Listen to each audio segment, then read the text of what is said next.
centuries, we as Christians have missed the mark by such a large margin that it's sickening, and let me tell you what I mean by that. We as saved people are supposed to point people to the one who saved us, not use that safety to inflate our own egos or our own self-righteousness, or use it as a catalyst to make us think that we're better than them. The only difference between them and us is we have faith in Jesus and they don't. That's the only difference. There is no other difference. We're supposed to correct people, not condemn them. And we're supposed to point people to Jesus, not act like we have the authority to condemn people to hell. That authority belongs to Jesus and Jesus alone.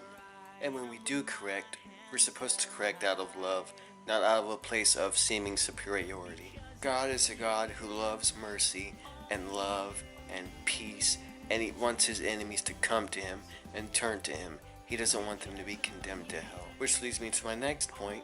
We're not supposed to act like God is a God who enjoys condemning people. It says in the Bible, in the Old Testament, so God isn't a different God than He was from the Old Testament, that He takes no pleasure in the destruction of the wicked. He does what He has to do to uphold justice and goodness and purity. He doesn't enjoy seeing people go to hell. He does what He has to. And don't we dare act like God is some kind of God who loves seeing people suffer. He begs people to come to Him. Even His enemies, He begs them to come to Him. And if we show any differently than that, then we're not showing God. We have literally waged wars and killed innocent people in the name of God. And I know that sometimes war is necessary, and there is a such thing as good war.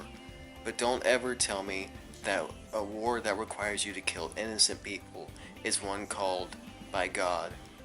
Take the Crusades, for example. Innocent people were killed by Christians. God did not desire that war to happen. God did not call anyone to start that war. Don't ever claim that He did. And that war was just one of countless wars where God's name has been used in vain. We as Christians are supposed to represent Christ, not the version of Christ that we want to represent, but Christ as He is and was and will forever be, not the version that we want Him to be. It's time that we cut the crap and represent Jesus for who He is and show the world who our Savior really is.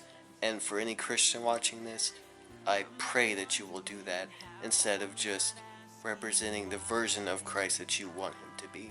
And for any non-Christian watching this, I pray that you will investigate Jesus and find out for yourself who He truly is.